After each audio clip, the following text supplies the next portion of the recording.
The Black Templars are a distinguished second founding chapter, originating from the gene seed of the Imperial Fists and their revered Primarch Rogel Dawn.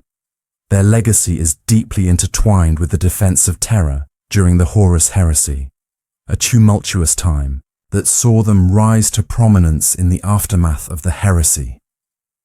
The Black Templars embarked on an eternal crusade, the longest ever known in the annals of the Imperium of Man. This perpetual campaign is their testament to proving unwavering loyalty to the Emperor of Mankind. Unlike most chapters of the Adepto Estes, the Black Templars are noted adherents of the Codex Artis. They maintain a unique organizational structure and culture distinct from their peers, uncommonly for a Space Marine chapter. The Black Templars hold the Emperor as a god, aligning themselves closely with the Imperial Creed. Their doctrines are strict, vehemently opposing traitors, aliens, and mutants. Although they generally reject the of psychers, they make exceptions for non-combat roles, treating astropaths and navigators with special reverence, seeing them as conduits to the divine will of the Emperor.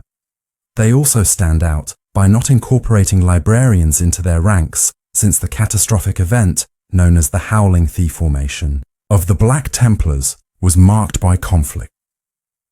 Rogel Dawn resisted the mandate from Rut Gillen.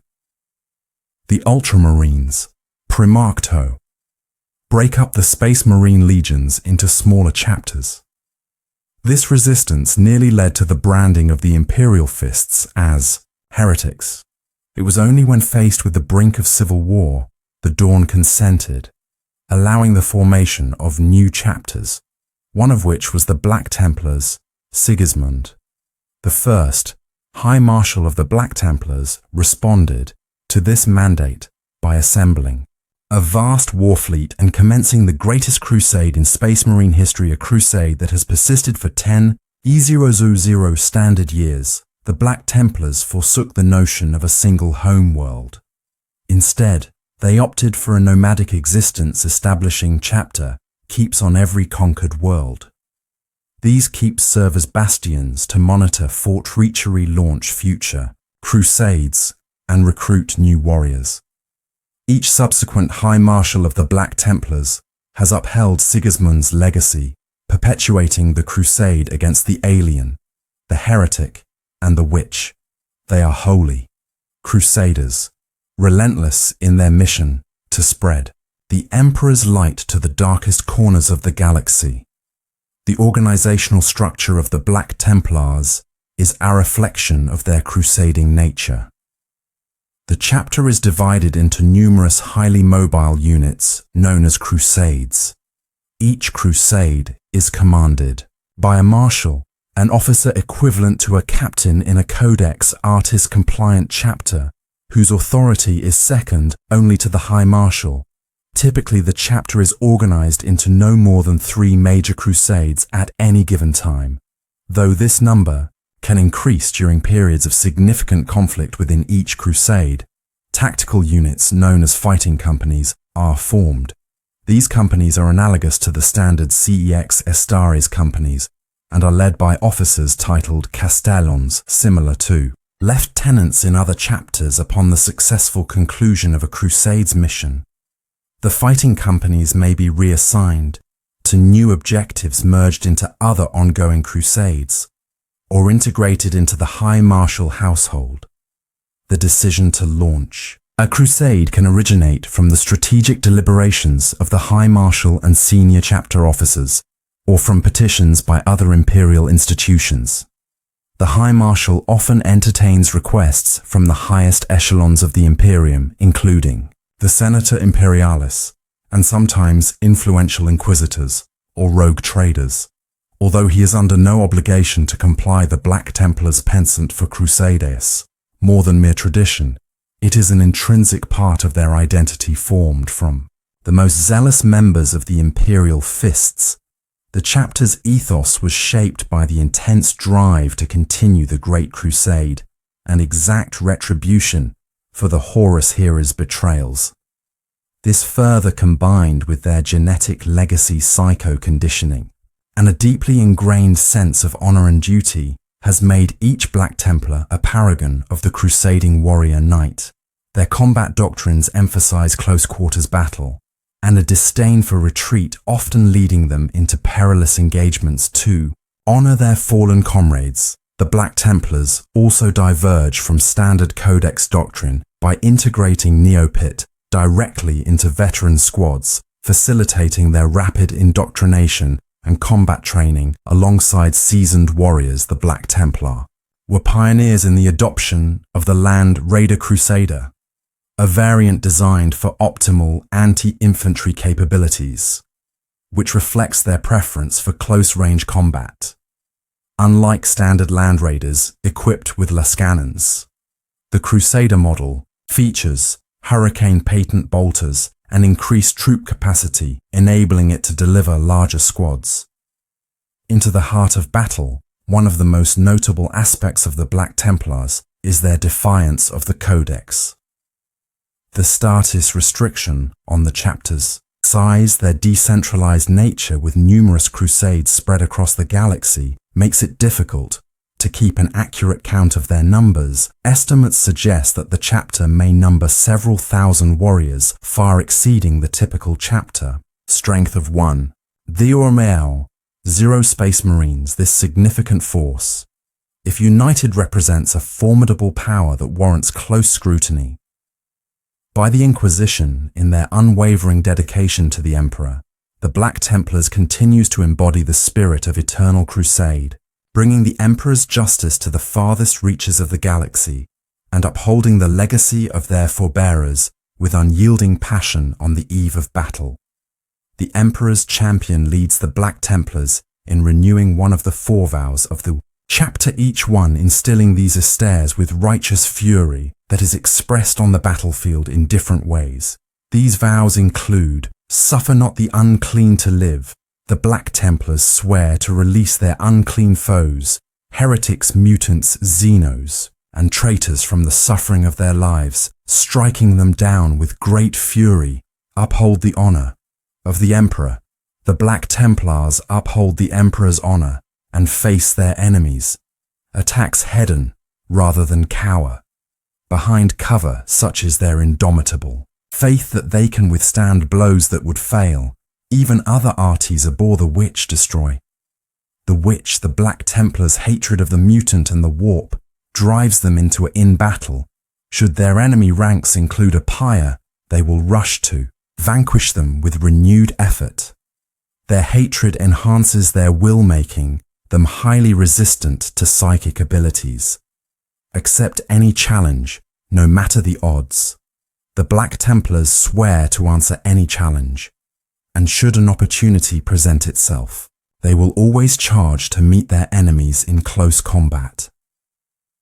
Chapter History: Defense of Terra during the climactic siege of Terra in the Horus Heresy. Numerous champions of chaos emerged from the ranks of the traitor Marines at this crucial juncture. Rogul Dawn, the Primarch of the Imperial Fists, designated his first captain Sigismund to serve as the Emperor's champion, equipped with the finest armor and weapons that the Legion possessed. Sigismund vowed to seek out and destroy the vile champions of chaos. He fulfilled this sacred duty by challenging and defeating over 24 of these enemies in single combat, either killing them outright or banishing them back to the Imperium. Following the Horus Heresy, a pivotal restructuring took place where the massive Space Marine legions were divided into smaller chapters, each consisting of 1,000 arties. This reorganization aimed to prevent any single individual from wielding the overwhelming influence that Horushad once commanded over the Space Marines.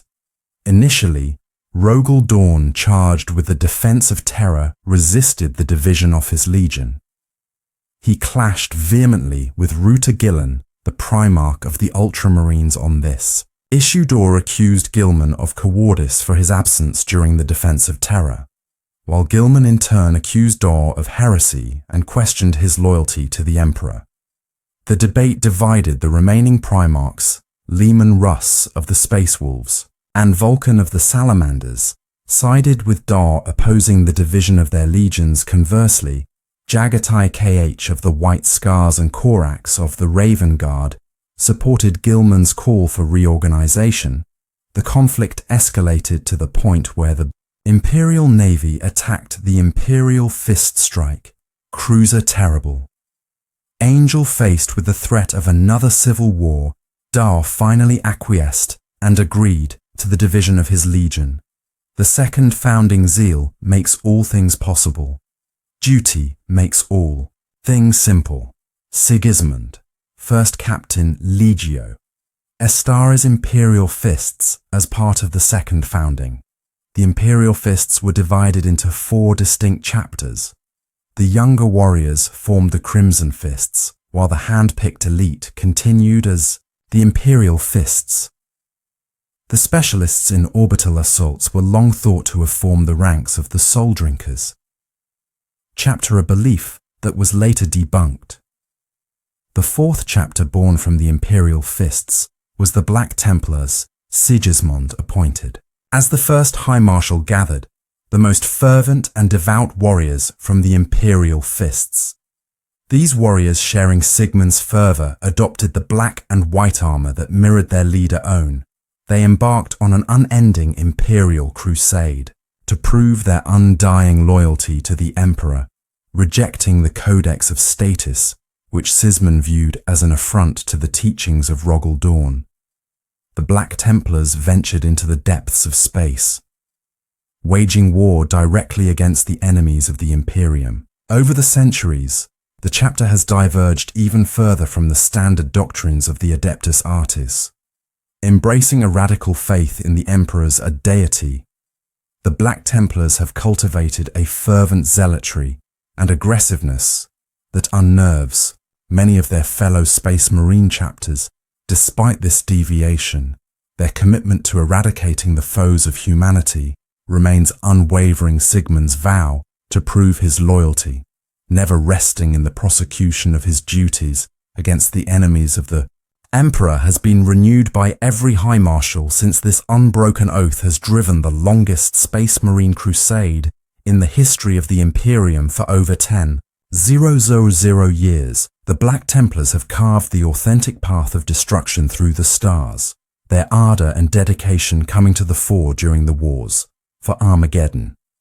Eternal Crusade, the Black Templars chapter, is the only Space Marine chapter in existence known to still follow the Emperor's original vision of a great crusade to protect and reunite all the scattered worlds of mankind across the galaxy since their creation during the second founding from the survivors of the Imperial Fists. Legion, the Black Templars have waged a righteous war against the many enemies of the Imperium amongst many glorious crusades. Some stand out. First, Black Crusade. During the First Black Crusade, a significant conflict erupted as Abdon the Despoiler launched his first major incursion into Imperial space since the Horus Heresy. A vast fleet of Black Templars under the command of High Marshal Sigismund stood resolute at the Kadan Gate to repel this great threat. Sigismund, the esteemed founder of the Black Templars, had spent centuries since the chapter's inception pursuing the remnants of the traitor legions who had sought refuge in the Eye of Terror. Following the Great Scouring, his heroic quest was driven by a burning desireto bring justice to those who had betrayed the Emperor during the Horus Heresy. As the First Black Crusade unfolded, Sigismund, now over 1,000 Terran years old, faced his ultimate challenge. The forces of the Black Legion, led by Ezekiel, Abadan, the newly anointed Worm of Chaos, launched a ferocious assault on the Black Templars' flagship, the Eternal Crusader. Their objective was clear: to eliminate the legendary High Marshal and strike a devastating blow to the Imperium's defenders. In the midst of the battle, Sigismund and Abdon met in single combat. The clash between the venerable Emperor's champion and the new Worm was a fierce and epic duel. Despite his advanced age, Sigismund's skill and determination shone through as he fought with unwavering resolve. He succeeded in driving his black sword deep into Aebon's chest, inflicting a grievous wound that would leave a permanent scar on the War Master's body for the next 10. That view was 0 years, however. The toll of the battle proved too much for Sigismund. The legendary High Marshal fell in combat, slain by Abadan Ash. Lay dying Sigismund delivered a final scathing rebuke to his foe.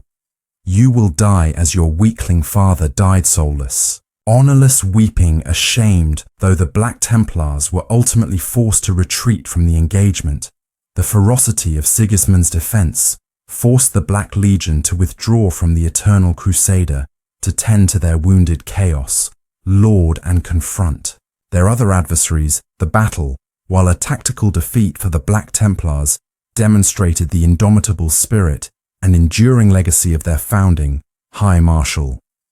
The Howling the Black Templars chapter played a crucial role in quelling the Catalexis heresy by eliminating the Cod Dominus, a malevolent alien cyborg whose immense psychic powers had snared the minds of inhabitants across 1,300 planetary systems.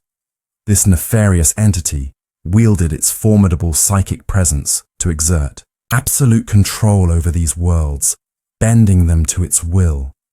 To end this vast psychic tyranny, the Black Templars launched a decisive campaign. They succeeded in executing the Codon Minus, but the victory came at a terrible price. Upon its death, the Codon Minus unleashed a devastating psychic scream that reverberated through the warp, sending shockwaves across the galaxy.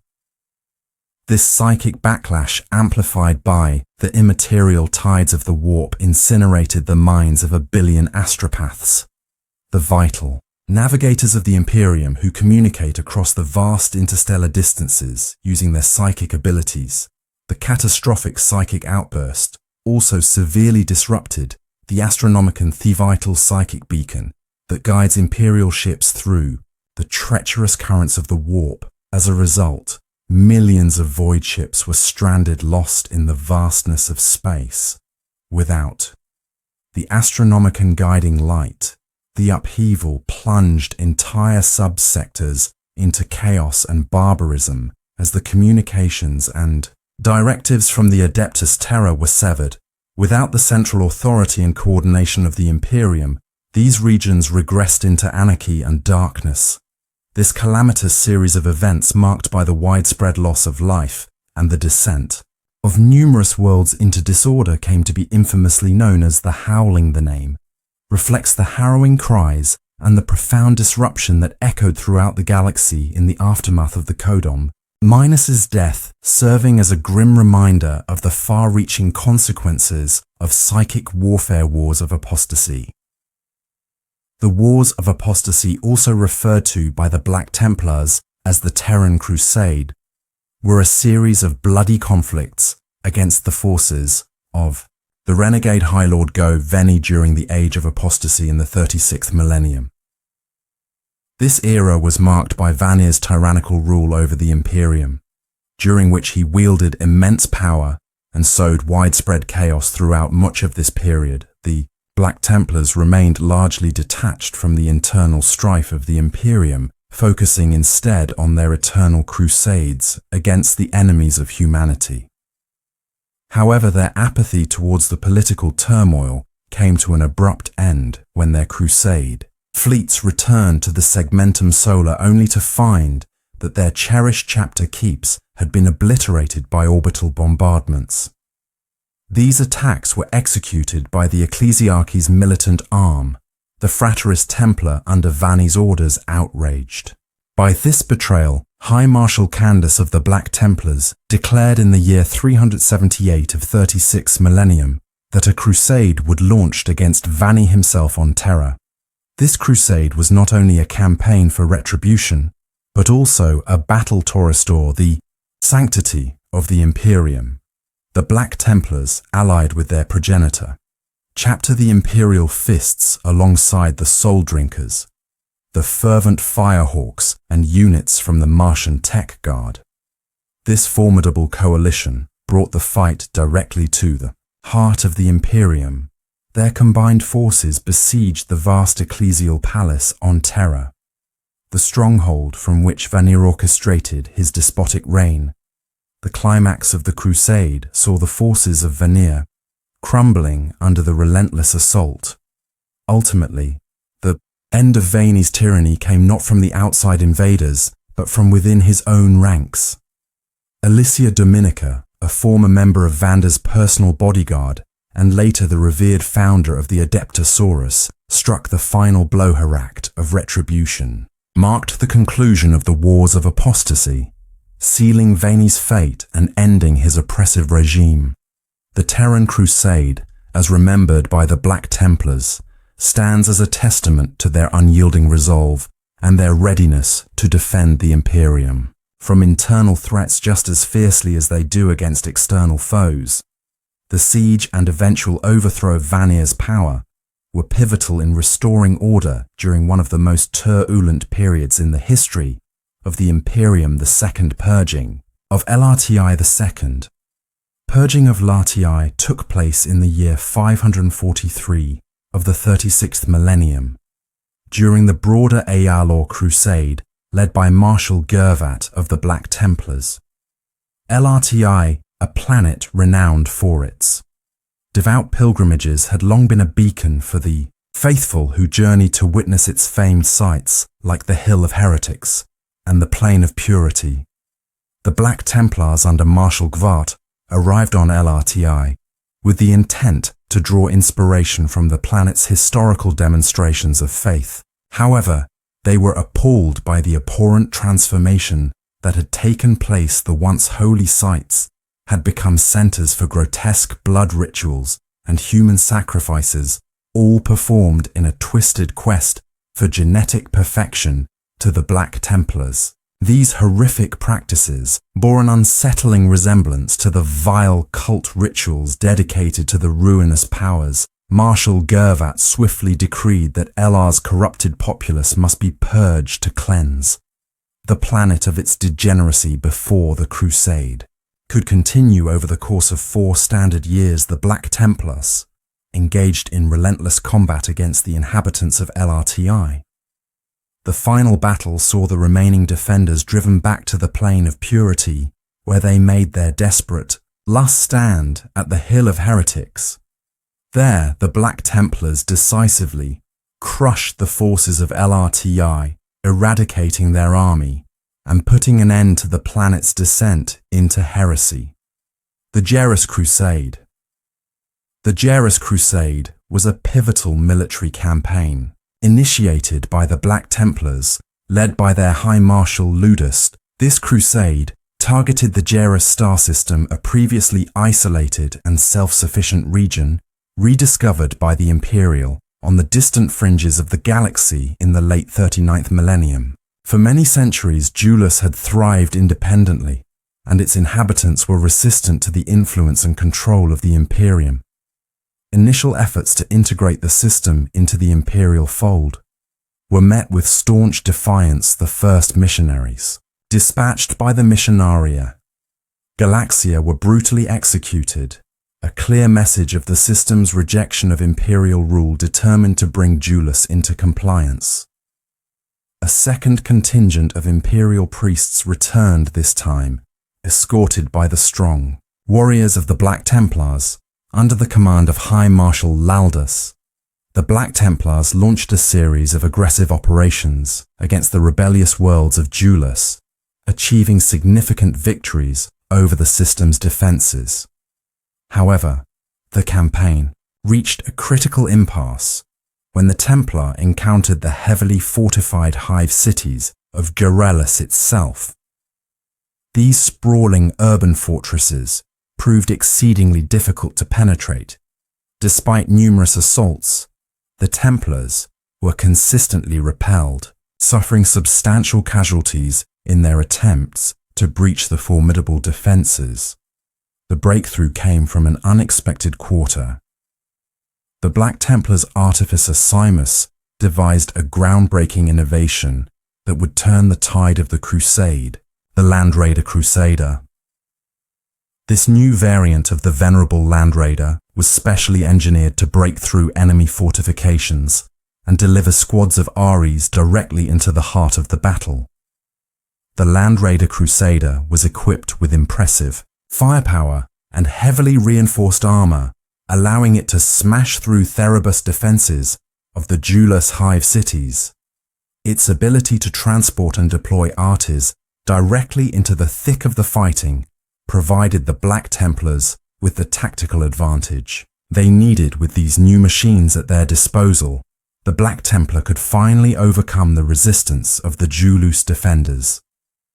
The hive cities fell one by one as the Crusaders surged through their gates, bringing the system under Imperial control. The success of the Zealous Crusade not only solidified the Black Templars' reputation as unyielding warriors of the Imperium, but also marked the Land Raider Crusader as a legendary weapon in their arsenal assault on CFI and 4 in the year 343 of the 37th millennium.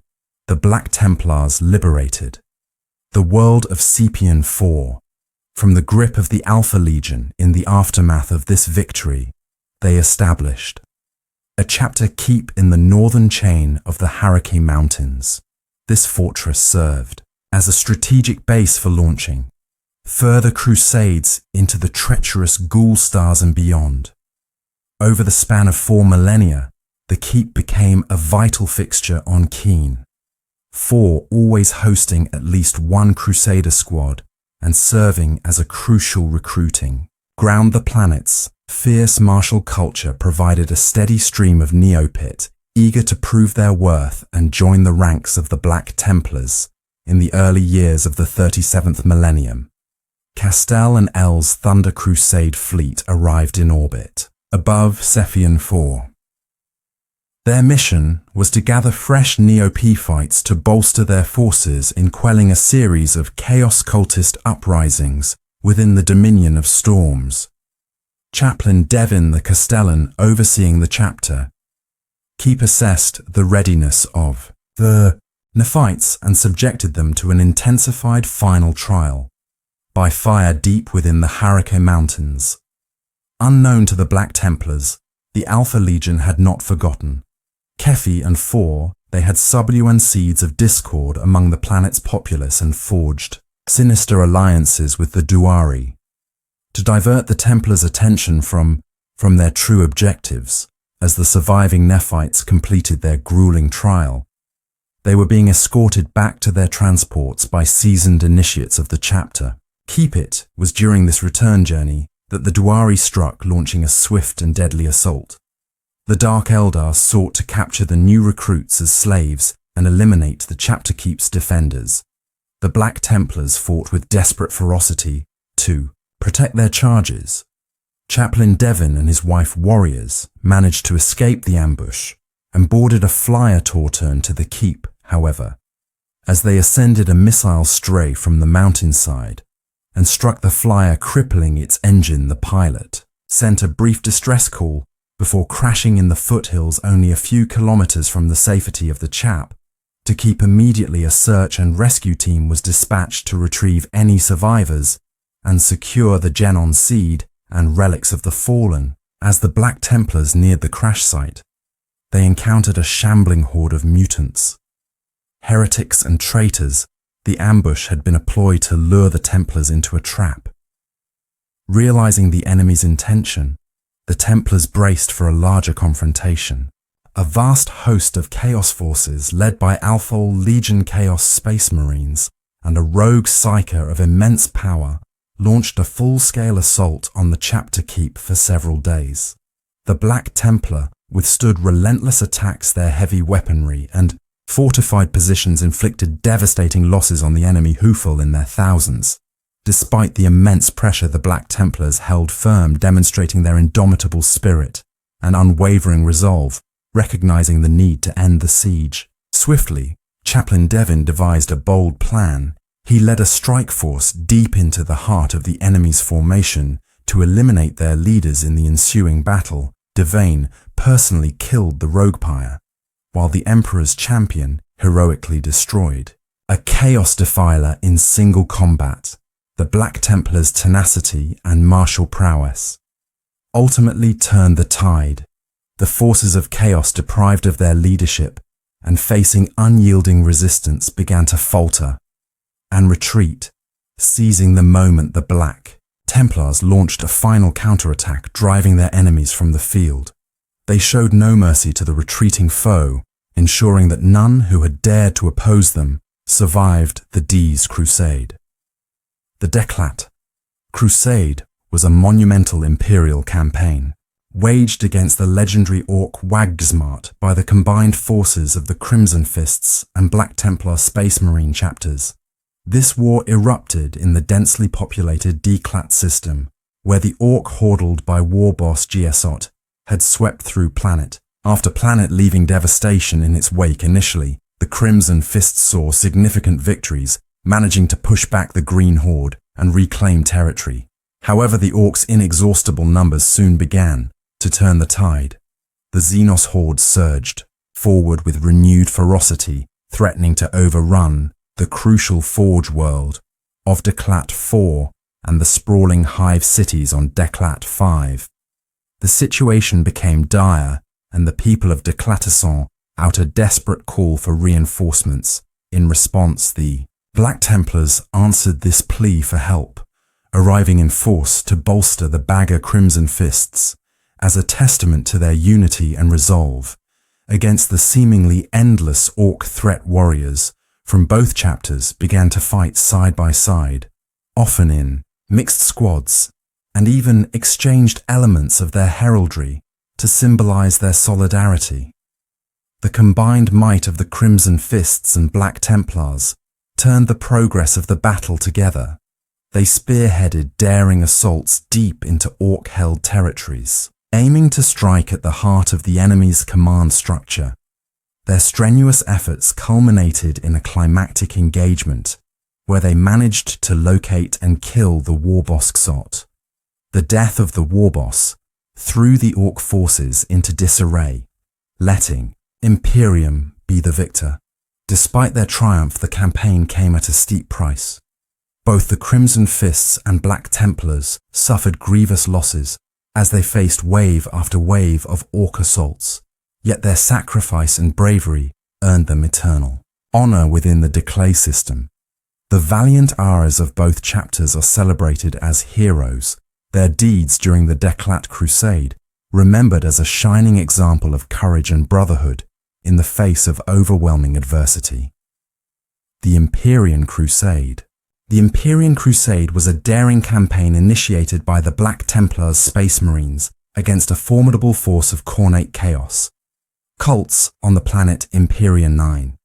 This force consisted of over 4 vows traitorous soldiers from the renegade 24th Gallimore Astra Militarum Regiment, bolstered by mutineers from Guran and a contingent of armoured cavalry.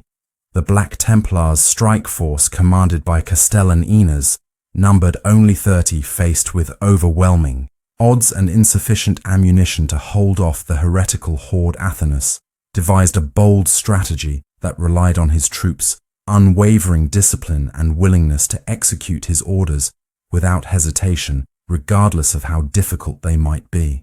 To follow, rather than engaging the cultists head-on, Elena ordered a continuous tactical withdrawal, a maneuver designed to deny the bloodthirsty followers of Khorne the opportunity to satisfy their violent cravings. This constant retreat provoked the Khornate cultists into a state of frenzied rage as their insatiable desire for bloodshed grew more intense with each denied skirmish, driven to madness by their unquenched bloodlust.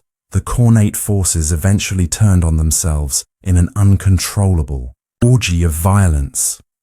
The once cohesive unit of traitors and cultists descended into chaos, slaughtering one another in a desperate fit to sate their thirst for blood. This internal carnage effectively neutralized the ground threat posed by the Khornate warband, with the ground forces decimated by their own hand. The Black Templar strategy came to its final phase.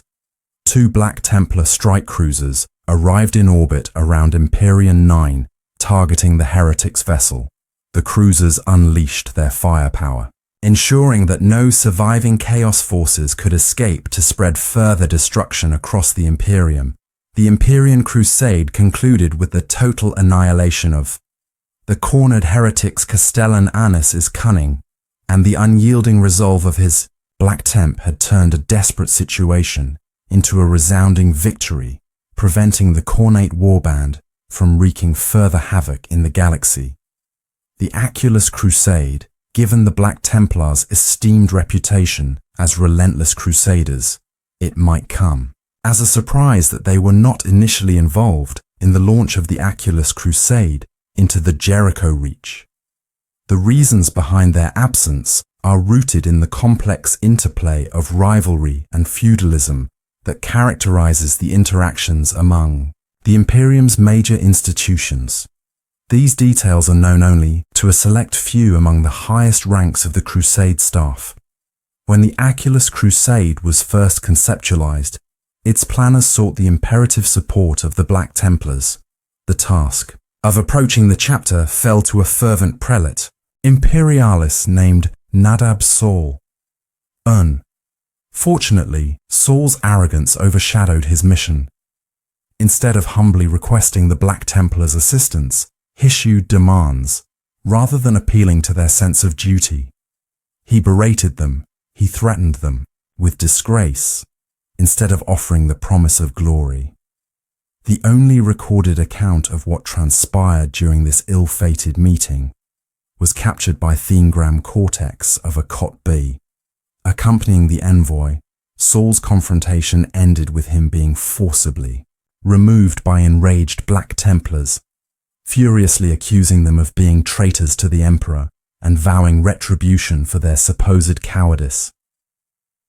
What exactly happened to Saul afterward remains a mystery shrouded by sealed inquiries and unanswered questions. He was never seen or heard from again. In the ensuing years, two related chapters, the Imperial Fists and the Crimson Fists, sent strike forces to join the Crusade through the involvement of these forces, along with Black Templars serving in the Death Watch. Communication between the Crusade High Command and the Black Templars High Marshal was re-established upon his elevation to Lord Militant. Tetris personally drafted a new petition to the Black Templars seeking their participation in the upcoming offensives. This time he carefully worded his request, mindful of the previous insult with the backing of the Imperial Fists and Crimson Fists. The appeal was successful on the eve of a big offensive in the Acuros salient Castell, and Warhammer Fighting Company joined the Eternal Crusade leading the charge. The Black Templars achieved a series of early victories,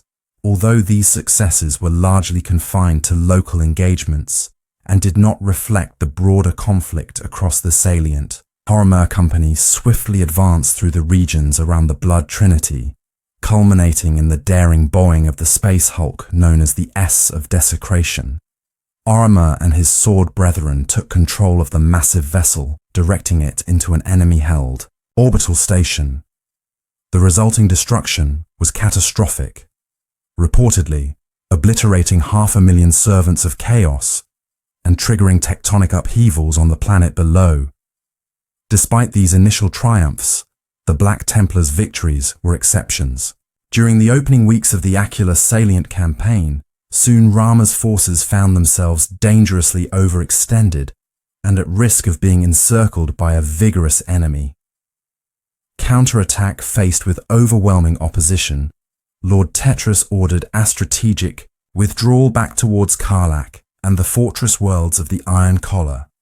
The Space Marine contingents, including the Black Templars, played a crucial role in this massive rearguard action, preventing the retreat from becoming a devastating rout. True to their reputation for valor and resilience, the Black Templars were the last to withdraw, holding their ground until they had no choice but to retreat as darkness fell over the Eternal Salient, the last vessel to translate from the warp.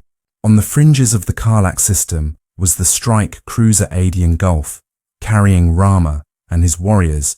Behind them, only the encroaching tides of chaos remained. Shortly after these events, Rama's company was recalled by the chapter in preparation for a new mission in Garan, a deployment that would rise to the status of a full crusades. Since then, the Black Templars have not committed further forces to the Jericho Reach, with the High Marshal deeming Tireless crusade to have stagnated into a war of attrition. Unworthy of the Black Templars' continued involvement, the slaughter on Shinga 7.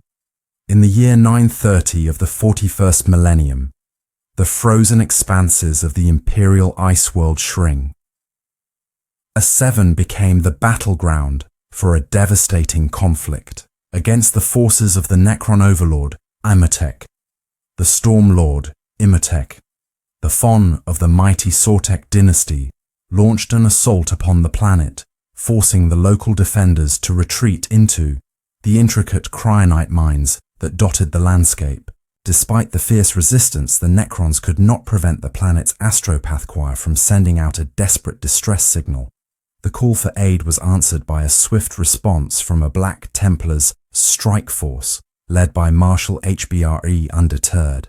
By the harsh icy terrain, HBR's forces descended upon Shring A7, prepared for a decisive retaliation. However, Imhotep had anticipated their arrival and had strategically positioned his forces into an early impregnable defense. Marshal HBRE spearheaded the assault, planning to deliver a devastating initial strike that would cripple the Necron forces. Yet his strategy was met with a series of meticulously orchestrated Necron ambushes at the drop pod and Thunderhawk landing zones. The icy caverns reverberated with the deafening roar of explosions as the battle unfolded. Both Black Templars and Necrons were thrown into the perilous rivers of molten cryonite. By the force of the blasts, the climax of the battle saw HBRE and Imch face off in a brutal hand-to-hand duel at top an ice bridge. Laden with heavy stalactites, the ferocity of their combat was unparalleled with HBRE landing a dozen punishing blows upon the Necron overlord. However, each strike was met with Imch's swift recovery, allowing him to counterattack with equal force. The lasting onslaught eventually took its toll on Helbrecht, who fell under the weight of his injuries, his blood staining the icy surface in armament that would haunt Hebra Imhotep, chose not to deliver a killing blow. Instead, the Necron overlord brought his Sontith down upon his right hand, severing it to mark the Marshal's well-deserved defeat. As HBRE roared in agony, Andrage Imch coldly pitched him off the bridge to the cavern floor below. The remaining Black Templars, galvanized by their Marshal's fall, fought fiercely to retrieve their wounded leader. They gathered around the fallen HBRE and executed a disciplined retreat, battling their way through the Necron forces. Despite their valor, they were ultimately forced to abandon SHER 7, leaving it under the dominion of IMCH, the Stormlord. The Third War for Armageddon. The Third War for Armageddon was a colossal struggle between the Imperium of Man and the largest Orc W since the legendary War of the Beast. This conflict was spearheaded by the infamous Orc warlord Gazul Mag Uruk Thraka. The Black Templars played a pivotal role in the defense of Armageddon, with Chaplain Grimaldus being given the critical task of leading the Hell Reach. Crusade Grimaldus, along with 100 battle brothers, was charged with defending Hell Reach, Hive, one of the planet's most vital industrial centers. The defense of Hell Reach was a joint effort. The Black Templars were supported by the regiments of the Armageddon Steel Legion, numerous Astia Militarum forces, and 19 mighty titans from the Legio. Invigilate civilian militias also took up arms, and the valiant 97 battle. Sisters of the Order of the Argent Shroud joined the defense, as well as Theor C. Horde descended upon H, reached the defenders engaged in fierce combat, battling the green skins in brutal close quarters. Fighting. The fighting was relentless, and the defenders of HR had to hold their ground against the overwhelming numbers of Orcs that seemed to never cease their assault under Grimaldo's leadership. The Black Templars and their allies fought tooth and nail to protect the hive from total annihilation. The battle saw tremendous acts of bravery and sacrifice as the defenders gave everything to hold back the Orc tide. The Orcs unleashed wave after wave of attacks, but the combined might and determination of the Imperium's forces kept them at bay despite the ferocity of the Orc assault. The defenders' Ofra managed to prevent the hive's destruction. Gazak Sio's grand plans to conquer the strategic hive world were thwarted for the second time, faced with staunch resistance and painful losses. The warlord was eventually forced to abandon his campaign. On Armageddon, Ghoul fled, the world seeking other opportunities to spread chaos and destruction within the Imperium in the aftermath of the war. High Marshal HBRE, the leader of the Black Templars, joined forces with the legendary Commissar Yarick, known as the Orcs' greatest nemesis. Together they swore a solemn oath to continue their pursuit of Ghazal Thaka. Harbore vowed not to rest until the Orc warlord was hunted down and slain, ensuring that the green-skin menace would never again threaten the Imperium's Somnus Crusade. The Somnus Crusade was launched under the command of Marshal Brandt in response to a grievous assault on the Black Templars chapter. Keep on the world of Salnus.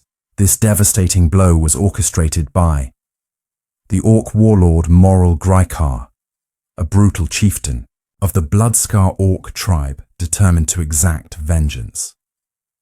The Zealous Crusade set out joining the broader war effort on the embattled planet of Armageddon with the primary objective of hunting down the elusive warlord. Tragically, the crusade encountered significant setbacks when Emperor's champion Ankar was captured during a fierce engagement with Garigar.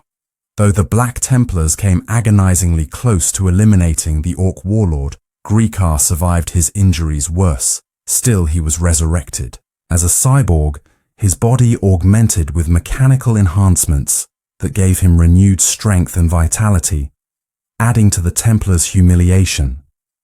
Many of the cybernetic components used to reconstruct Grim Scar were scavenged from stolen Black Templars war gear in response to Ansar's capture and the desecration of their equipment. The Black Templars' dreadnought, Gerald organized a specialized strike force aptly named Anskar's Avengers. Their mission was to find the captured Emperor's champion and reclaim the revered black sword and armor of faith that he had borne into battle despite their efforts. The strike force's initial attempt to rescue Ansgar was unsuccessful. However, during their mission, they made an interesting discovery. They found the Crimson Fist's venerable Dredden Romanus, who had been missing in the icy wastes of the Deadlands since the Second War for Armageddon. In their quest, Gerald's team also managed to destroy an Orc Stomper, a massive war machine that had been recently uncovered from the ice. This Stomper had originally been built during the Second War for Armageddon, and if reactivated, could have posed a staunch threat to the Imperial forces by preventing this war machine from joining the Orc war effort. The strike force scored a vital victory. Despite these achievements, the mission was far from over. Ansgar's Avengers and the broader Somnus Crusade remained steadfast in their campaign, continuously pursuing Moral Grykar across the war-torn landscapes of Armageddon. Their ongoing objective is to locate and destroy the warlord, rescue Emperor's champion Ansgar, and restore the honor of the Black Templars. 13th Black Crusade. The 13th Black Crusade, orchestrated by the malevolent chaos Lord Abdan the Despoiler, marked the most extensive mobilization of Imperial and Chaos forces in the Milky Way galaxy since the dark days of the Horus Heresy. This cataclysmic conflict erupted near the Imperial fortress world of Cadia, signaling the commencement of the long-dreaded 13th Black Crusade. At the forefront of the Imperium's response were the Black Templars, who swiftly moved to relieve the embattled world of Theon Primaris.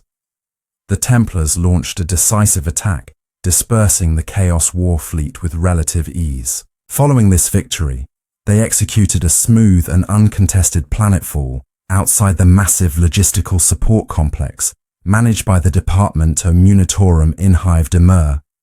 Though the citizens of Thran Primaris hailed the Templars as their saviors, the Black Templars did not linger.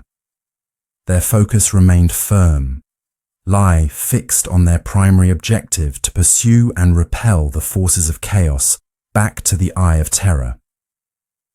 As they departed from Theon Primaris, the Templars received alarming intelligence about a burgeoning threat in the Scarus sector, the Green Crusade of the notorious Orc warlord Gazul Mag Uruk Tharka. Although the Black Templars were severely depleted from the grueling battles on Thran Primaris, they recognized the urgent need to confront the growing greenskin menace. They understood that allowing the Orcs to regroup and bolster their ranks unchecked would spell disaster for the Skara sector.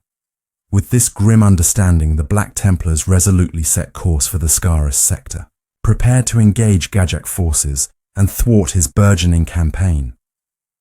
Despite their diminished numbers, their determination was unyielding. They knew that the fate of countless worlds hinged on their ability to confront and disrupt the Orc war effort. Before it could fully manifest, their journey from Thran Primaris to the Scarus sector was more than just a strategic redeployment. It was a testament to the indomitable spirit and unwavering resolve of the Black Templars. They were driven not by the desire for glory, but by their solemn duty to protect the Imperium and destroy its enemies, no matter the cost. Rutheran Crusade, Taladus War. The Rutheran Crusade represents a bold and strategic campaign undertaken by the Black Templars, initiated in the turbulent era Indomitus following the emergence of the Great Rift, commanded by Castellan Dram. This crusade aimed to defend the Bed Taladus system from a crushing assault by the forces of chaos, including a formidable coalition of 6 traitor legions under the leadership of the word bearer's dark apostle, Kor Farron. The Talador system was under siege, its fortress world of Grask becoming a critical battleground. The Iron Warriors, known for their mastery of siege warfare, had encircled Greed.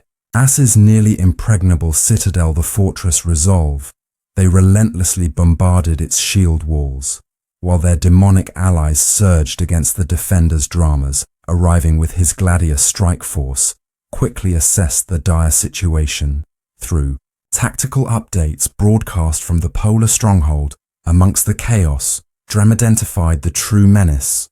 The soul harvester Skarx croned this infernal demon. Forge churning out reinforcements for the chaos forces was the linchpin of the traitors. Assault as long as it remained operational. The Iron Warriors could replenish their numbers, indefinitely tipping the scales irreversibly in their favor. Dramos devised a bold plan to cripple the Soul Harvester. His strategy involved a multifaceted strike combining the brute strength of the Imperial Knights from House Morton and the surgical precision of the Black Templars. House Morton, led by the formidable Sir Dirk Wold, launched their fortified Bullock landers through waves of flare to mount a frontal attack on the Soul Harvester, while the Knights drew the Iron Warriors' attention squads. Off Inceptors from Strikeforce Dawn, Hammer descended upon the Soul Harvester like living meteors. They breached the atmosphere and targeted the pulsating shell of the Skarx Cred with pinpoint accuracy. Their demolition charges tore through the flesh metal carapace of the Soul Harvester, even as they fended off fire spitting Hurus Castel, and Dramas personally led the charge into the heart of the Soul Harvester. Accompanied by a retinue of seasoned veteran Crusaders, he navigated the nightmarish innards of the Iron Behemoth. The Black Templars faced fierce resistance from the Iron Warriors, suffering grievous losses as they fought their way deeper into the mechanical monstrosity. Despite the brutal opposition, Druze and his command squad managed to plant and detonate a cyclonic charge at the core of the Soul Harvester. The ensuing warp explosion ripped through the Soul Harvester, consuming both loyalists and heretics in its fiery wake. The explosion obliterated the assembly halls and charnel factories, causing the Skaraxiar to convulse and lash out like a mortally wounded beast. Despite the devastating blow, the demon-infused furnaces of the Soul Harvester proved resilient and continued to burn Ducta's heroic self-sacrifice, granted the defenders of Grass's precious time stalling the Chaos Assault, and providing a brief respite for the planet's Bagard defenders. However, the ultimate fate of Greeders hung precariously in the balance with the outcome of the war, still uncon chapter structure. The Black Templars are a unique second founding SP Space Marine chapter that emerged from the Imperial Fist's gene seed. Unlike many other chapters, they do not have a permanent homeworld. Instead, they reside within their crusade fleets, perpetually ready for battle. Their existence is characterized by vigilance and a constant state of readiness to support their nomadic lifestyle. The Black Templars established Chapter Keepson, every world they conquer or reclaim for the Imperium. These keeps serve as recruitment centers and staging posts for their crusade fleets, which operate across the galaxy. When the Templars vacate these keeps, they often leave them unoccupied, only to return and reclaim them later, usually eliminating any interlopers who have taken residence in their absence. Each Black Templar Crusade fleet is commanded by an officer bearing the title of Marshal, equivalent to a captain or force commander, Iona Codex, Artis compliant. Chapter. The overall leader of the chapter, known as the High Marshal, currently High Marshal Hbr, travels between these crusades on his flagship, the Battle Barge. Eternal Crusader. Typically, there are at least 3 Black Templar Crusades active at any given time during certain periods, such as the Treachery of Dalmark. As many as 14 crusades have been recorded. Each crusade can vary in size from 100 Space Marines and their fleet support to the equivalent of several standard Codex Artis companies. It is believed that only the High Marshal knows the true number of Black Templars. However, it is rumored within the Inquisition that their numbers approach 6,000 Space Marines. If accurate, this would make them nearly as mighty as some of the original first founding Space Marine legions after the Horus Heresy. This substantial force places the Black Templars among the few chapters alongside the Space Wolves and Grey Knights that likely exceed the Codex Artis prescribed limit of 1,000 Space Marines per chapter. Such a vast and united force would be nearly unstoppable in the current ERA of the Imperium. The potential size of the Black Templars has attracted scrutiny from some Puritan members of the Inquisition. These inquisitors are concerned because ancient tradition and orders from the Imperial Regent Rabut Gillen issued after the Horus Heresy mandate that no one can command enough military power to stage a rebellion against the Emperor. Despite this scrutiny, the Black Templars' unwavering loyalty to the Emperor and the lack of concrete evidence regarding their exact numbers have spared them from more intense investigation. However, this has not deterred the Inquisition from attempting to uncover the chapter's true strength in larger crusades. Multiple fighting companies are organized, each led by a sword brethren who has been elevated to the rank of Castellan, akin to a lieutenant in a CX-compliant chapter. The most significant crusades are personally overseen by the High Marshal, as seen during the Armageddon Crusade in the Third War for Armageddon. Like the strict organizational structure outlined in the Codex Ares, the Black Templar squads form and disband as needed. They tend to fight together, based on familiarity and camaraderie, rather than formal organization. Informal squads generally consist of 5 to 10 initiates, fully trained Black Templar battle brothers, and can include up to an equal number of Neo-P-Fires Black Templars in training. These squads lack designated sergeants as experienced members, are quickly promoted to the rank of Sword Brethren, who act as non-commissioned officers due to their preference for close quarters combat. The Black Templars rarely employ heavy ranged weapons, making Devastator squads a rarity within the chapter. One of the most notable deviations of the Black Templars from Sex Estar's compliant chapters, including their progenitor the Imperial Fists, is their intense aversion to mutants and their inherent distrust of the warp and its associated powers. Consequently, the chapter does not employ librarians and maintains no librarius. The only psykers they ally with are the Grey Knights, renowned for their unyielding incorruptibility and direct genetic. Linked to the Emperor, this extreme distaste for psykers typically prevents the Black Templars from cooperating with anyone tainted by the Imperium. However, the Grey Knights are an exception. The Black Templars consider it an honor to fight alongside these arties chosen directly by the Emperor and bearing a part of his genetic legacy, who have never succumbed to chaos's temptations. Acclaim. Even the zealous Black Templars cannot make the Black Templars' stringent stance on peers poses a challenge for those chosen to serve in the Death Watch, where they must adapt to fighting alongside librarians from other chapters. Within a kill team, Crusaders ranks, the Black Templars' order of battle contains several specialist formations and ranks not present in other Space Marine chapters who follow the precepts of the Codex Artis. The High Marshal is the paramount leader of the Black Templars chapter, holding a position equivalent to the chapter master in other Space Marine chapters that adhere to the Codex Artis. This title denotes a warrior of unparalleled prowess, a veteran of innumerable battles, whose skill with bolter's blades and even bare hands is unmatched. The High Marshal's career is marked by a trail of defeated foes, often the most fearsome and monstrous the galaxy has to offer. Yet being the High Marshal requires more than just exceptional combat abilities. Their role demands a master tactician and strategist, someone whose expertise is not only rooted in extensive training and study but also in the harsh crucible of countless battlefield decisions. Each High Marshal embodies the collective wisdom of previous leaders, sharpened by personal experience in the heat of conflict beyond martial and strategic acumen. The High Marshal is deeply versed in the lore and traditions of the Black Templars.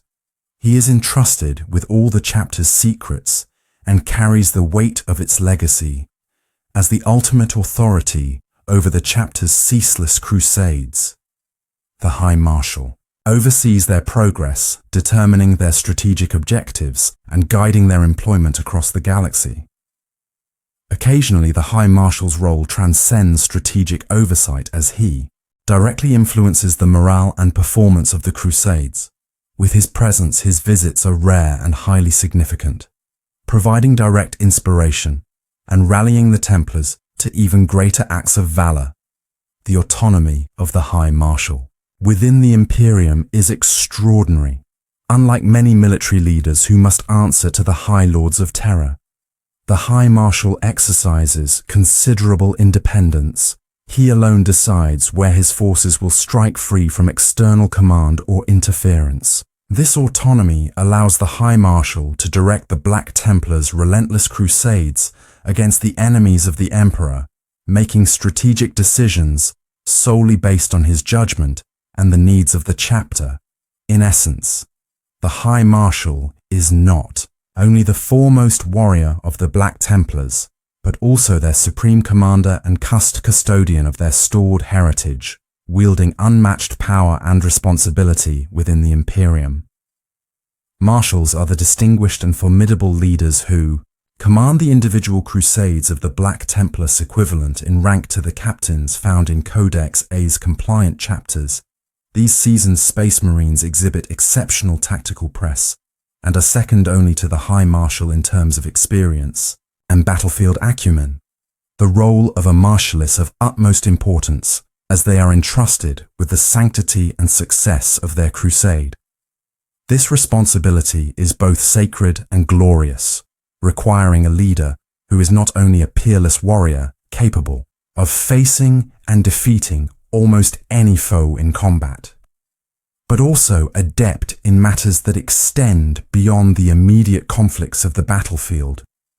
Leading a crusade is a monumental task demanding strategic foresight, logistical expertise, and the ability to inspire and unite their forces. Therefore only those Space Marines who have demonstrated unparalleled valor, determination, and leadership within the ranks of the sword. Brethren or Acer Castellan commanding a fighting company are eligible to ascend. To the rank of Marshal, these Marshals are tasked with the coordination and command of the Space Marines under their leadership, ensuring that their crusades achieve their ultimate objectives, regardless of the opposition they face.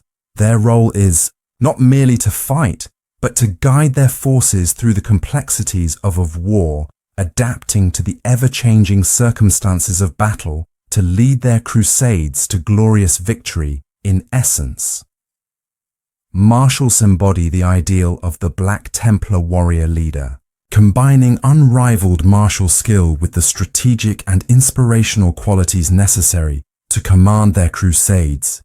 They stand as pillars of strength and resolve, leading their brethren through the fires of war with unwavering dedication to their sacred duty. The rank of Castellan is a distinguished and specialized position, unique to the Black Templars, chapter paralleling the role of a Space Marine lieutenant in Codex Estar's compliant chapters.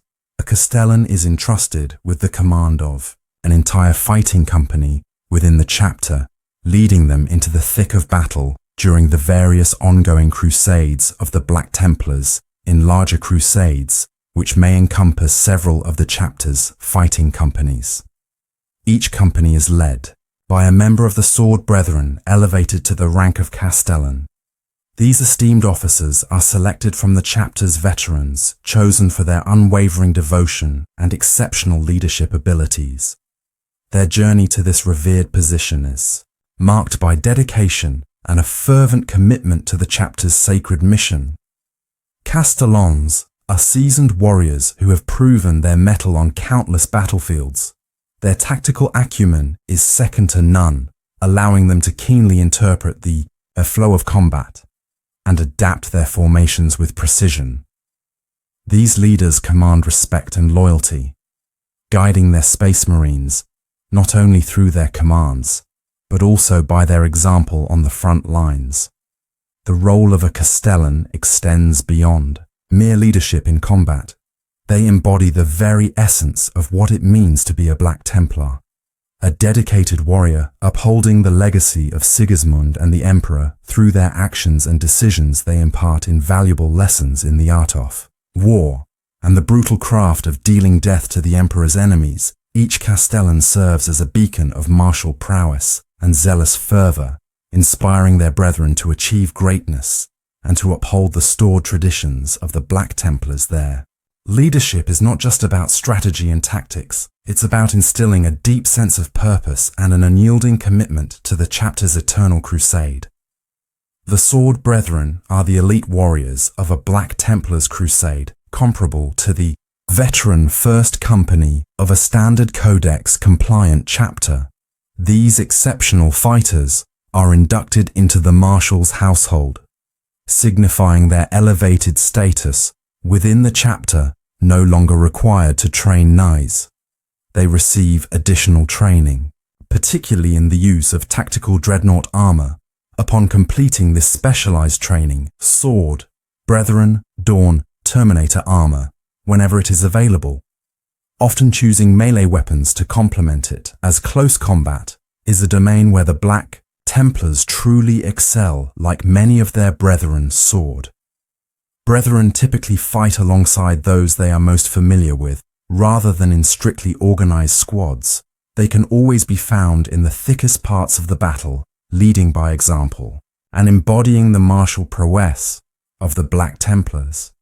If a marshal of a crusade is killed or promoted to High Marshal of the chapter, one of the sword, brethren will be elevated to fill the vacant position. This selection is determined through ritual combat among the sword brethren. The victor of this melee earns the right to become a marshal subject to the approval of the High Marshal.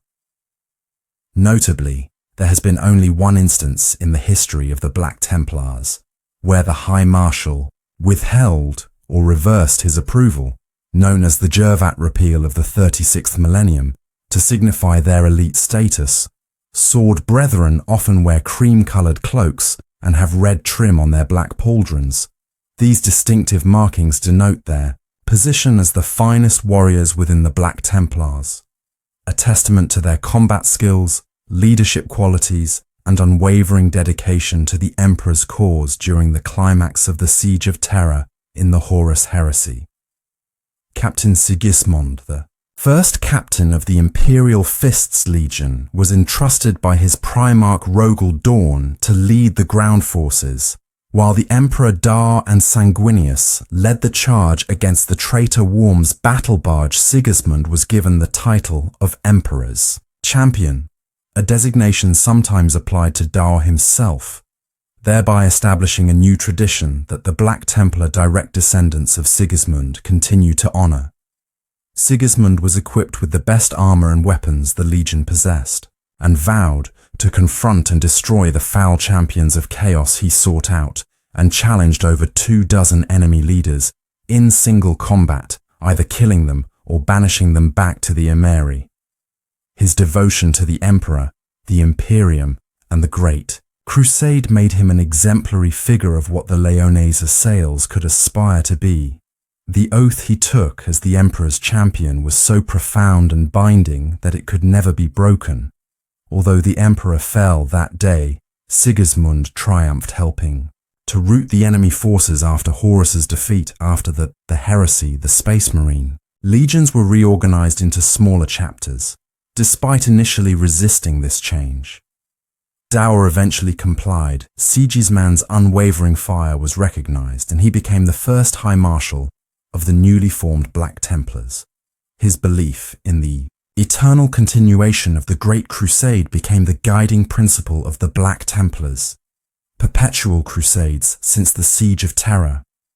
It has become a revered tradition among the Black Templars to appoint an Emperor champion on the eve of battle. The Templars engage in prayer, fasting, and meditation.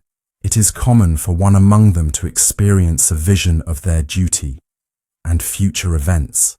This battle brother then confesses his vision to the chaplain, and if found worthy, he is declared the Emperor's champion.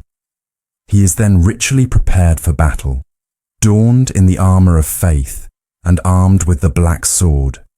In theory, each Black Templar's crusade force has its own Emperor's champion for the duration of a campaign, a protracted battle. In practice, each fighting company within the crusade may have its own champion, with each significant battle often producing a new one if one has not already emerged. Black Templars' battle brothers serving with the Death Watch also pray and fast before missions, mirroring their practices within their own chapter.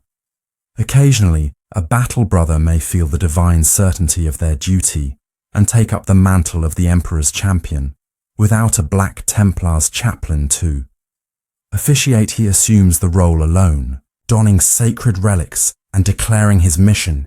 He seeks the master of the armor's permission to wield the most potent weapons and armor, a request rarely denied due to the visible zeal and palpable weight of his oaths.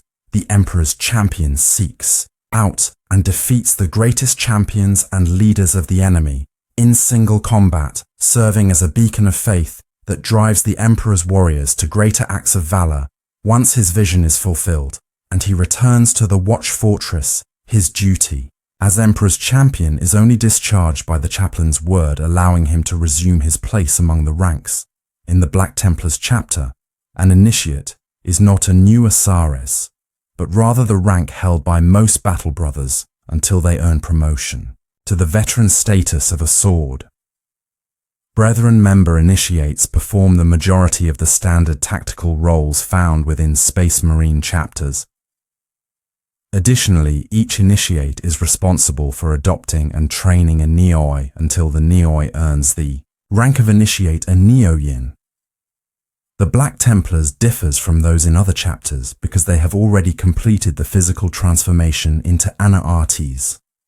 By the time they achieve this rank, in CODC compliant chapters, this would typically grant them initiate status. However, in the Black Templars, this only signifies is that they are ready to commence their true training once deemed worthy by the chapter's chaplain and apothecaries. Each Neoi is apprenticed to a full initiate, essentially serving as his squire. When the initiate feels his Neoi has gained sufficient experience and wisdom to benefit the chapter, the Neoi is promoted. To initiate, the newly elevated initiate then begins the process of personally training his own Neoi, continuing the cycle. A Crusader squad is the standard tactical organization employed by the Black Templars. The Black Templars are organized in a different manner compared to many Codex As compliant chapters, and do not follow the dictates of the Codex in many ways, notably in the recruitment, training and deployment of their warriors. The majority of Black Templars, battle brothers, known within the chapter as initiates, are organized into Crusader squads, which form the backbone of any strike force unleashed by the chapter. Many Crusader squads have the honor of being led to battle by one of the chapter's sword brethren veterans, whose deeds and example inspire the initiates to ever greater acts of courage. Crusader squads are armed primarily with the Holy Bolter, though, given the Black Templars' preference for fighting their foes face to face. Many choose to carry chain swords and other weapons more suited to the cut and thrust of close combat, epitomizing the Black Templars' righteous zeal and their drive to defeat their foes in battle. Chapter recruitment and doctrine as a fleet-based chapter without a home world. The Black Templars rely on their chapter keeps for recruiting. These keeps are established on most worlds they conquer, Oraclame, serving as recruitment centers and staging grounds for crusades. Each keep recruits only a few individuals per Terran. Yearly, the most skilled aspirants are allowed to join, and upon passing initial tests, they are implanted with gene seed organs to begin their transformation into Knights of the chapter. When approximately 24 Knights are ready at a chapter keep and approved by the Castellan and the chapter's apothecaries and chaplains, they are sent to a crusade fleet for further induction. Upon arrival, the Nephites undergo rigorous trials and tasks overseen by the initiates, testing their limits to separate the strong from the weak. Unlike other Space Marine chapters, the Black Templars do not have a dedicated scout company for training their aspirants. If a Neoi impresses an initiate during the trials, the initiate may personally mentor him. The initiate assumes full responsibility for the Neop fight's training and conducts, swearing an oath to prepare him for the chapter, teach him its history, and guide him through its holy rites of worship to the Emperor. The Neopit in turn pledges obedience to his mentor and vows not to bring dishonor to his name. Neopit also serve their mentors, attending to their needs at banquets and daily routines. They ACC company their initiates into combat, and if the initiate falls, another battle brother takes up the training. The bond between initiate and Neoi is strong. If a Neoi dies, the initiate often swears a death oath to avenge his apprentice or die trying. The initiate determines when his Neoi is ready to become a full battle brother, after proving his valor and skill. The Neopit undergoes the final trials of purity overseen by the chapter's chaplains. Upon successful completion, he is ceremoniously elevated to the rank of initiate and honored. with a suit of power armor officially becoming a Black Templar once accepted into a Crusades fighting company. An initiate fights alongside his Black Templar battle brothers, honing his combat skills and earning name within the chapter. Initiates form the majority of the chapter's fighting companies, organized into crusade squads of up to 20 initiates, each armed primarily with bolters, but often carrying close combat weapons. Some squad members may wield specialized weaponry like plasma guns, flamers, or power fists on. The battlefield initiates stand beside their Neop fights, teaching them through direct combat experience. This hands-on training ensures that the Neop fights learn the methods of waging war and destroying the Emperor's enemies. Though the Black Templars do not have a dedicated scout company, Knights may be grouped into independent squads, similar to Codex Scout squads or Vanguard Marines after gaining experience. These units are tasked with critical missions such as infiltrating enemy positions the trust placed in Neop. Fights to undertake these tasks speaks volumes about their abilities and the faith their initiates have in them. As a Crusader fading chapter, the Black Templars need a constant influx of new recruits to replace those lost in battle and training many. Citizens across the Imperium aspire to join the Black Templars, honing their skills in local planetary defense forces or the Astia Militarum. These aspirants, known as Expectant 10, have a perilous journey ahead before they can become Nephite Zone. Of the original training planets for the Black Templars is Barbarossa 4, an agri world with dangerous northern regions that provide a good training ground for aspirants. It is here that the chapter keep is located, where aspirants strive to prove their worth and begin their path to becoming a Black Templar. Some warriors receive the Death Watch training. Although the Black Templars chapter has temporarily left the Jericho Reach, their fighters continue to serve within the ranks of the Death Watch, the chamber militant of the Ordo Xenos, many of the most illustrious heroes who have undertaken their vigil at Watch. Fortress Arok hail from the Black Templars, though the records of their names and achievements are restricted to the Death Watch's annals and are accessible only to a select few. Black Templars are esteemed members of kill teams despite their fervent passion, sometimes causing friction with other members. They are known for never retreating from a challenge and are hesitant to withdraw from battle even when faced with overwhelming odds. Missions requiring stealth and surveillance might be compromised if a Black Templar battle brother chooses to engage the enemy instead of maintaining observation. Therefore, only the most disciplined and open-minded Black Templars are seconded to the Death Watch. The mental strain of tolerating the Myriad chapter, cults represented by the other battle brothers of the Long Watch, is immense. Furthermore, living and fighting alongside pyres, whether they be detached librarians from other chapters or Psi Ailey gifted inquisitors of the Ordo Xenos, tests a Black Templar's faith and tolerance to their utmost limits. However, a Black Templar does not need to suppress his inherent nature to serve in the Death Watch on the battlefield. His righteousness and zeal become his greatest weapons, enabling him to confront and vanquish the most terrifying enemies threatening the Imperium. The Black Templars have steadfastly adhered to the combat style established by their first High Marshal, favouring close quarters, melee combat over ranged warfare.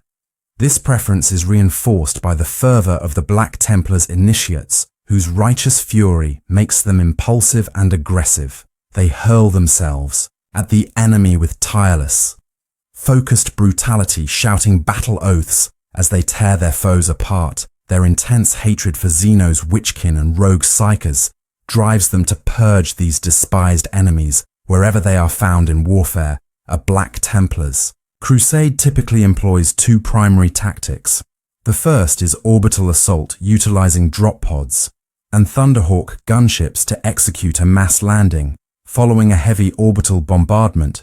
Should enemy resistance remain strong after this initial strike, the Templars deploy their heavy armor and launch an armored spearhead against the weakest point in the enemy's defenses as a testament to their dedication to the Emperor and their crusade. The Black Templars swear solemn oaths of faith and protection. Before battle, it is customary to renew one of these oaths, with each individual vow focusing on a specific aspect of the battle. Brothers' duties deemed essential for the success of the crusade, given their profound distrust and hatred for the warp and anything associated with it. The Black Templars refused to allow librarians or any beings with psychic powers to fight among their ranks or alongside them, with the sole exception of the Grey Knights. This deep-seated prejudice against pyres often causes friction between the chapter and other Imperial adepta that frequently employ sanctioned psychers such as the Inquisition or certain Asta Militarum regiments. The Land Raider Crusader variant of the standard Land Raider was developed by the Black Templars during the Zealous Crusade to assist in the numerous Hive City sieges needed to reclaim that Hive world for the Emperor. As news of the design's success spread, many other chapters pressured the tech priests of Mars to release the construction schematics of the Crusader. Eventually, the design was officially recognized by the Adeptus Mechanicus in 763 M39. Though by then over 3 QUs of the chapters had already put Crusader patent Land Raiders into effective use, the Land Raider Crusader is a formidable line-breaking main battle tank built and armed to penetrate enemy formations and deliver its larger-than-normal contingent of arties directly into close combat. It is equipped with Sid Sponson mounted Hurricane bolters, a hull-mounted assault cannon and a multi-melter by replacing the side sponson-less cannons of the original Land Raider design with bolters. The Crusader sacrifices some anti-armor capability in favor of significantly increased troop-carrying capacity. It also features frag assault launchers to help pin down enemy units during an attack. Chapter beliefs. All Space Marines are renowned for their fervent dedication, but the Black Templars' faith is often described as fanatical. Their ultimate goal is to annihilate every last enemy of mankind. The chapter harbors a special hatred for mutants, heretics and witches. This animosity stems from their founding, reflecting Sigismund's disdain for the heretics, austes who betrayed their oaths and turned against the Imperium. During the Horus Heresy, as the Emperor's champion Sismon delivered the ultimate judgment on those who betrayed the Master of Mankind, executing them personally. This zeal to prosecute such crimes drives the Black Templars in their crusades across the galaxy and beyond, granting them the strength to face any foe. When a Black Templar's battle brother strikes down an enemy champion, he enacts the judgment of Sigismund, and through him, the Emperor himself, continuing a tradition EST established during the Imperium's most terrible crisis for 10,000 standard years. The Black Templars have crusaded to prove their loyalty. This creed has become so ingrained in their doctrines that they are utterly ruthless towards anyone or anything perceived as a threat to the Emperor, unlike most other chapters of the Adeptus Asteris. The Black Templars revere the Emperor as the one true God of mankind, just as the mortals of the Imperium do, driving them to new heights of fanaticism. ISM. However, the Black Templars are first and foremost Space Marines, and their faith is super in its focus and dedication. Their grueling rites are as demanding as their battle drills. To the Black Templars, ceremonial dedications to the Emperor and martial training are one and the same. The Black Templars have been known to mercilessly wipe out entire planetary populations to expunge the sin of heresy, and the mere presence of a witch on the battlefield drives them into an eager fury against which few enemies can stand. Their profound loathing of witches extends to psychers in the employ of the Imperium. Consequently, the Black Templars issue the use of librarians, unwilling to have any of their brethren touched by the taint of the warp when not engaged in battle. Black Templars are invariably preparing for it. They spend their time in prayer, meditation, or rigorous training. Rituals, initiates entrusted with training a fight.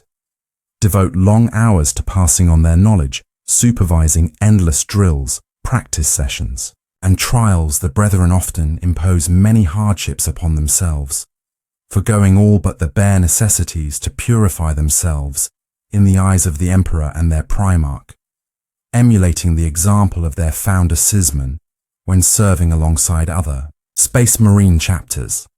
Many Black Templars prepare themselves through long fasts and week-long vigils to tolerate the presence of Space Marine librarians. For those who serve in the Death Watch, fighting alongside a pyre is a particular hardship, a trial they must undergo to serve the Emperor more fully and strike down the hated alien. Great care is taken.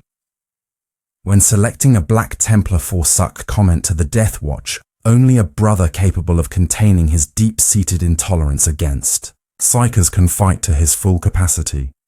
Even these individuals often spend every hour not fighting in deep contemplation and prayer, cloistering themselves away from their fellow Death Watch brothers in a personal shrine to the Emperor Rogel Dawn.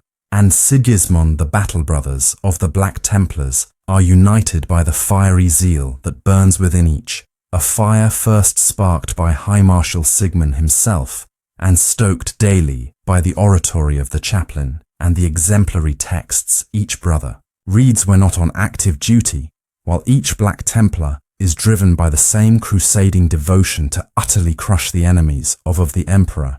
There is some variation within the ranks recently initiated. Battle Brothers might be driven to prove themselves in the eyes of their more experienced peers. Only when they have done so will they be granted the right and responsibility to train a neophyte themselves throughout his service. As an initiate, the Battle Brother gains experience and wisdom. If he survives long enough and is judged worthy, he may enter the ranks of his Marshal's household. Asa Sword Brother.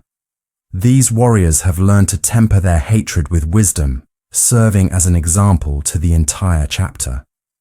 Smite now the scions of the which grant us the strength to pierce their unclean flesh, to cover their fields with the pale forms of their blasphemous dead, to drown the thunder of guns with the shrieks of their dying, to lay waste to their citadels with hurricanes of fire, to wring the hearts of their kin with unavailing grief, to send them into the wastes of their desolated lands, in rags and hunger, broken in spirit, worn with travail, and begging for the refuge of the grave. We ask it in the spirit of wrath, O Master of mankind. Black Templars, vow, abhor the witch, destroy the witch. Outsiders often misinterpret the Black Templars chapter's lack of librarians and the ferocity with which its battle brothers slay chaos, sorcerers as an intolerance for all forms of psychers. This is far from the truth. The Black Templars hold astropaths in special reverence, viewing them as holy disciples who've communed with the God Emperor. Navigators are similarly honored, as their psychic blessings allow them to see the divine light of the Astronomicon and guide the Black Templars through the warp, enabling them to deliver righteous retribution against the Emperor's enemies. The Black Templars' abhorrence is reserved for deviant alien witches and rogue psychers, who embrace the blasphemous dark gods in their quest for power. These individuals threaten to drag entire worlds away from the Emperor's light and into damnation, as they are conduits through which unholy demons can enter the mortal realm. Therefore, the Black Templars strengthen their souls with the purity of their faith. When facing rogue psychers, they strive to end the threat with a single sword stroke, preventing a potential demonic assault that could plunge the Emperor's realm into solar. Decades of bloodshed and madness. Own unique aspect of the Black Templars' worship of the Emperor is their collection of reliquaries as a fleet-based chapter. Without a proper home world, the High Marshal's battle barge and mobile fortress monastery, the Eternal Crusader has become the chapter's spiritual epicenter. Refitted many times over the millennia, its massive expanse is filled with sacred relics, chapels, reliquaries, and devotional pieces after each crusade. All Black Templars return here to renew their vows and add any newfound wonders to their already vast hoard. Some of these pieces date back to the great crusade banners carried before the emperor himself. A piece of the first Aquila, a blackened skull reportedly struck by the emperors, scorching psychic energies, and thousands more aboard the Eternal Crusader, lies the Hall of Records, a vast archive where a legion of scribes and centaurs toil to record the history and deeds of the Black Templars' far-flung forces.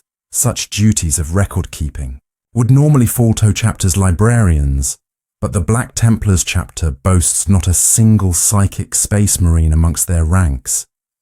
It is uncertain how or when the Black Templars ceased to field librarians, for with their disappearance much of the chapter's history was also lost.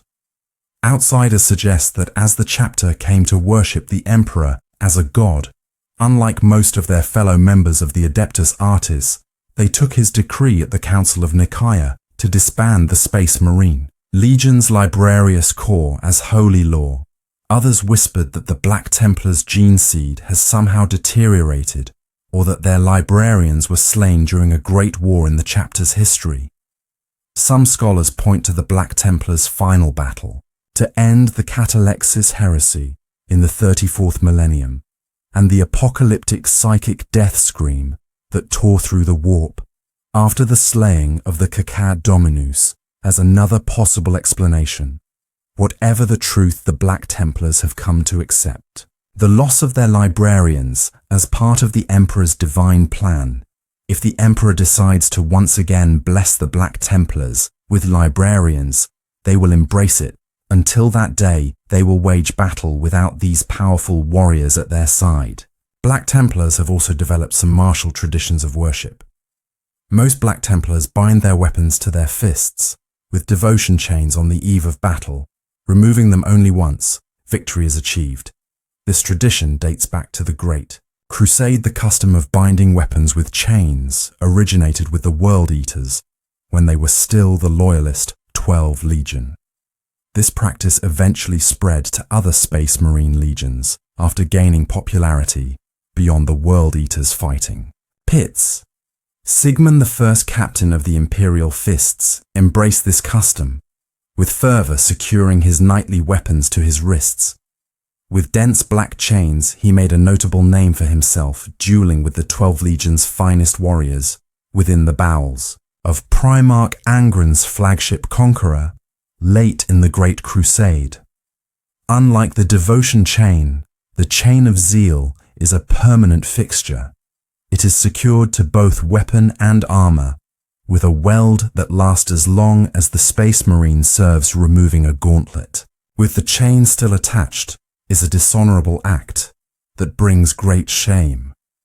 So the wearer of the chain of zeal must keep his armored glove and weapon in hand every minute for the rest of his days.